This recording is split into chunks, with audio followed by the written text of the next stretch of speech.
Napakadumi oh. Baho.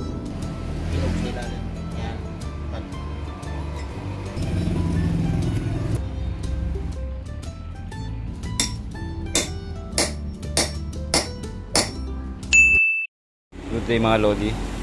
Ngayon ang gagawin natin, mag-repack tayo ng front shock ng ating Honda Click, si Flash.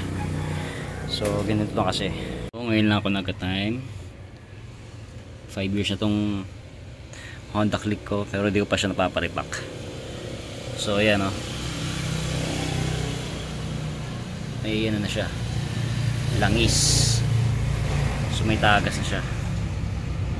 I-repack tayo nito, fork oil, then palit na tayo ng dust seal tsaka yung oil seal nya, pati yung spring papalitan natin ng pang air blade.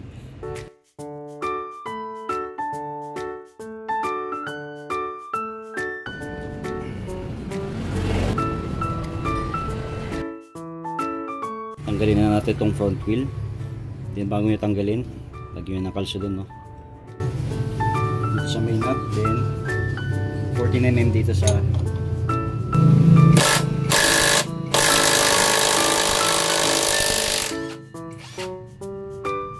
so kailangan natin baklasin ito. 14mm box wrench.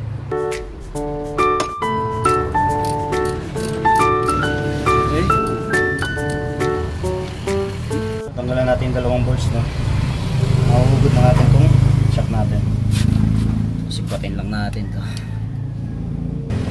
Okay na.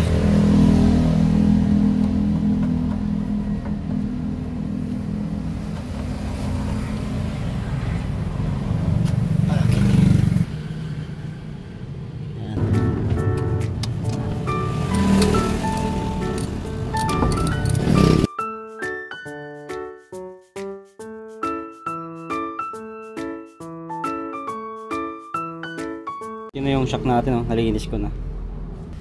Tanggalin na natin to, nasa taas. Pre, gamit tayo nito. Okay, saktoy natin. Igid na lang natin siya. Kung gusto nyo bumili nito mga Lodi, ito, sa comment section yung link kung saan shop ko ito nabili.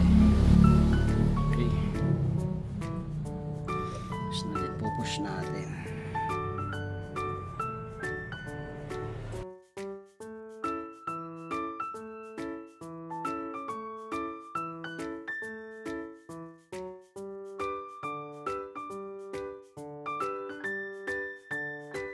Ito na yung ano niya, yung clip. Sukitin natin yan. Okay.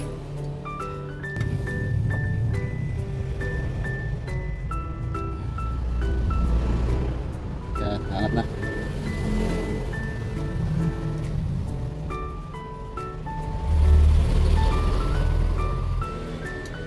So, the moment of truth. Napakarami na ito.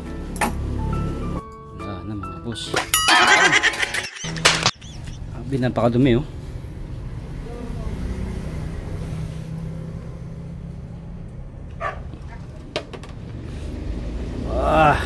Baho. Isa naman.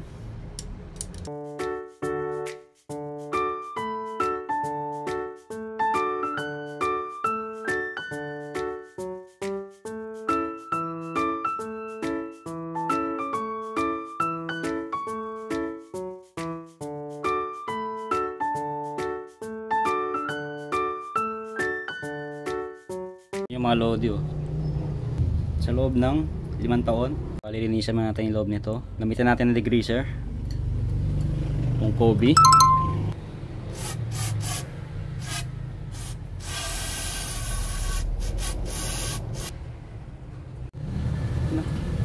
Ganda ng Kobe, bilis matanggal na ano. Langis-langis niya. Wala na. Next tong isa, last one.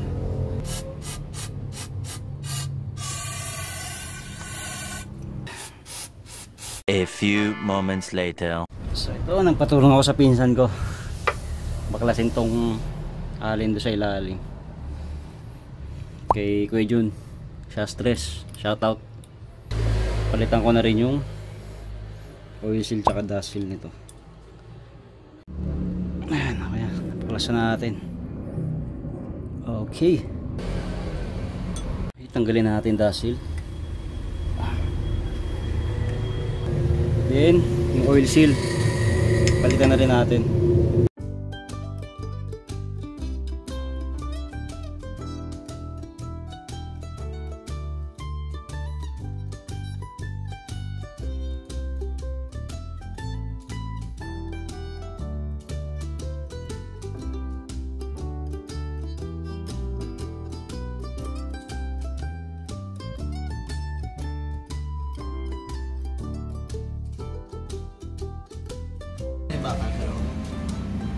Ano ka dito?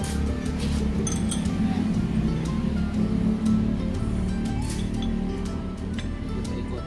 Yan, pag-blend. Yan.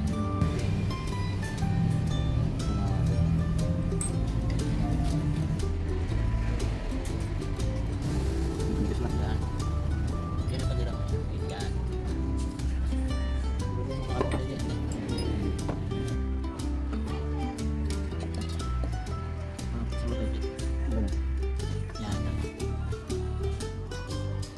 Bisa ako dyan, no?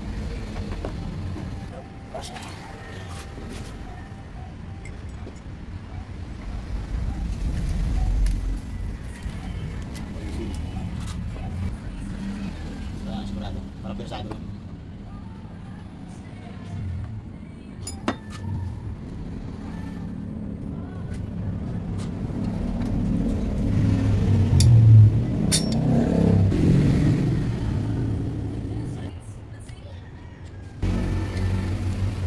Seal.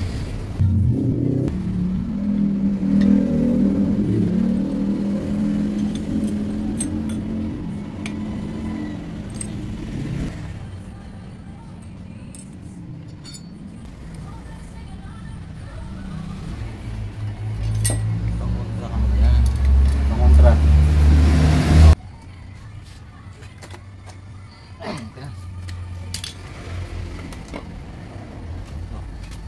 Huwag mo na yung ano, ipitan sa ano mamaya. Yan na. Thank you, ha. Okay. 1 minute 37 seconds later. So ito mga lodi, yung gusto nyo bumili ng parts, ito yung oil seal, part number. Then ito naman yung dust seal, ito yung part number. So kung gusto nyo more doon ito mga lodi, nasa comment section yung link kung saan shop ko ito nabili. Then ito naman yung gagamitin nating spring pang air blade. So ito yung part number. Ito yung ginamit ko kasi sabi ni Clinica Moto Idol na pwede daw to sa Honda Click natin. So ayan, mas maganda daw ang maglaro to eh. Di kaya DIY, magawa sa mekaniko. Gagamitin nating fork oil, Phyto fork oil. Yan. So nasa comment section yung link kung saan shop po ito nabili. Yung ilalagay ko sa natin, shock natin is 65 ml.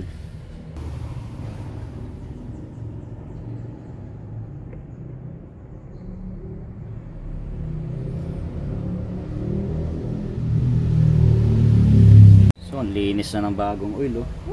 Kumpara nyo naman kanina, oh, itim.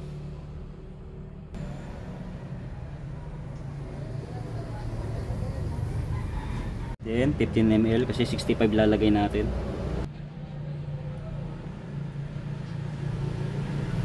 Okay. So bakit ginawa kong 65 yung oil ko, no? Kasi lagi akong may angkas yung OBR ko.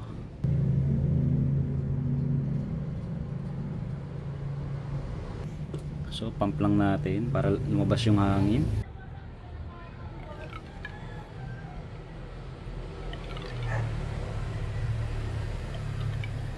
So lagyan natin yung spray. Iangat pala natin para di umapaw. So, lagyan natin yung spring. Bali yung nasa ilalim is yung yan, yung 6 kita part. Sa taas yung maluwag. Okay, dandahan. Then pump natin ulit.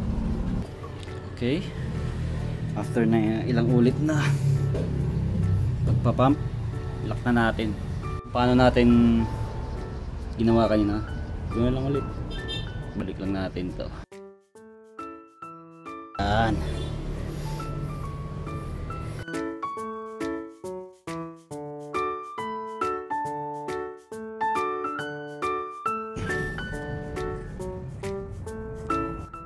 Kita na yung kanal niya, no? Pwede na natin mapasok yung plate.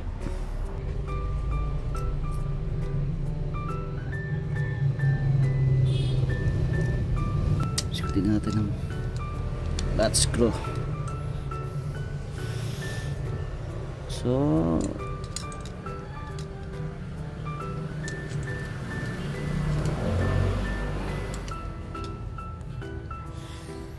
okay na.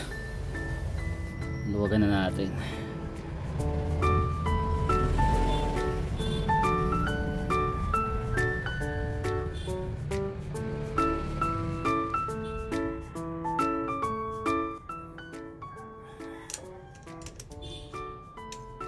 Okay na. Next. Ganun ulit. 65.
Okay, tapos na tayo, no?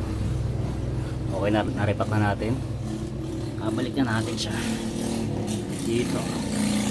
Let's go. Siyempre, paano natin pinaklas kanina, pero lang din natin ibabalik. A few moments later. Kaya nahirapan tayo magpaklas kanina kasi inuuna kong pinaklas tong shock bago ko pinaklas tong ito sa allen screw. So next time nangyari, bago natin tanggal itong shock, huwagan muna natin dito yung allen screw dito sa ilalim. So nahirapan ako kanina.